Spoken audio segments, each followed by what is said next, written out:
Hello, everybody. Hello. I want to talk a little bit about managing money and time. This is specifically for my folks who are 1099. So I didn't do the world's greatest presentation here, so just kind of bear with me. Now, let's talk about first time factors. When you have family, medical, elderly parents, appointments, school, a second job, when you have those needs and you need to decide to have a goal. Like most regular jobs, you would work 160 hours per month, 40 hours per week. But at 1099, you can do split shifts to cover family time, overnight hours if the client allows it, has servicing times during that time. So, for example, let's say that you have 160 hours that you need worked per month. We divide that by 30 days, and that's only 5.33 hours a day if you worked every day. And you wouldn't even have to do 5.34, we'll say, hours all at once. It could be kids going to school, 2.5 hours, and then the rest overnight. You can certainly do that with a lot of these 1099 companies, or maybe not a lot overnight, but I know Liveops has some that are very, very like 6 a.m. to 2 a.m. Eastern Standard Time. The infomercial line is 24/7, so that time. And it's always important that you don't always have to lump all the hours together. Literally, because you have that flexible schedule, you literally just make a decision week to week or every 2 weeks exactly when you're going to work, how you're going to work. Do your kids have music, sports, camping, Boy Scouts, Girl Scouts, whatever it is going on in their lives. We all have family things going on. So we certainly want to do that. Now, I know when you look at 160, that seems very intimidating, but you can either work the 40 hours per week and 8 hours over a 5-day period, 4 10s, 3 12s and a 4, and, just whatever really suits you. And that's if we're going by time. And whatever money you make during that time is how you budget. Sometimes if you're in a 2-income household, this works out the best. That way you're not spending money on daycare and you are not spending money on other extravagances caring for your children because you have them together.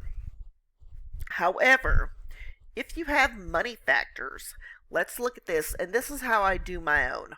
So I do look to invoice $2,500 per month. And I'm with Liveops, which pays semi-monthly about every 15 days. And that's $1,250 per pay period. If I work every day, my money goal is only $83.34 invoiced per day, which is very, very doable because we are paid by talk time. And with the line that I'm in, I can work uncommitted, so I can just log on and take calls. I do plan on working every day, a few hours every day, so a 7-day work week. And I do overnights because that is my bread and butter time. I have stuff I have to do during the day, doctor's appointments, grocery shopping, pharmacy, all that other good stuff. So, and of course, laundry and household and taking care of cats and things like that. So split shifts are okay. I may do that on the weekends, but usually it will be overnight. And that's a little bit important to me, to be honest with you, because I'm not somebody who wants to do a full 8 hours all at once. I do need to get up and stretch, refresh my coffee, go to the bathroom. You see me here with my backup mug. And then you see me here with my peach tea. So I do enjoy working a little bit every day. I find if I work a 5-day work week, The first day you have off, oh wow, it's so great you have off, sleep in, Netflix and chill. Then the second day it just kind of goes to a waste. So I'd rather work a few hours every day, but work every day, than to go ahead and do like 4 10s or 3 12s and a 4. So client scheduling for Liveops, that is a little different. Usually there are a couple of different ways to do this. So the first way we have up here, split shifts, is to have 2 clients, one seasonal and the other to be year round. An example of some of the seasonal clients is the tax company and the retail companies. And some of the, sorry about that, I've got a little bit of noise in the background. And some of the, hang on just a moment. Sorry about that interruption there, folks. My alarm went off. It's midnight, November the 3rd. You'll see this on the 4th, I believe. So a little bit can be done, and I have a third option here. So we might have a seasonal client, like a retail client, the tax client, and the insurance guide client.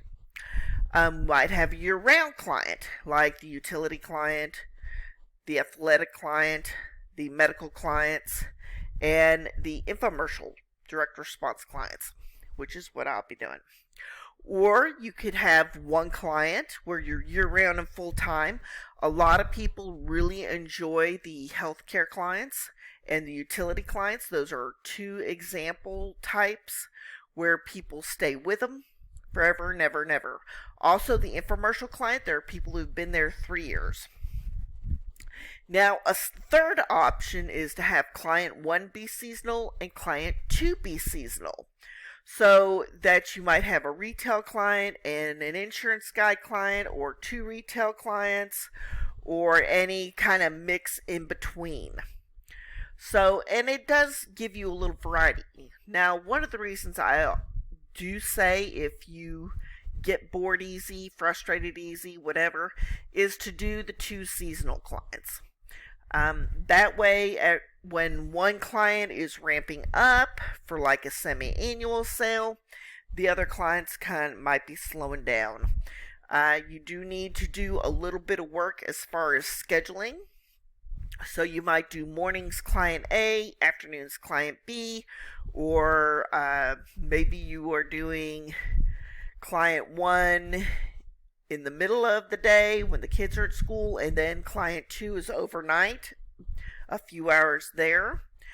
And like I said, moving back until this money factor where you are making a daily goal of $83.34 invoiced per day, and that's a little bit more. So $83.34 times 30, that's $2,500.20. So it's not much more, but it's a little over that $2,500, and that's certainly very, very doable. So I do need to let you know it takes time to build the hours and keep the client metrics where they need to be to get the best schedule. So whenever possible, diversify. All right, my name is Becky. I appreciate you watching this video, and I will see you next time.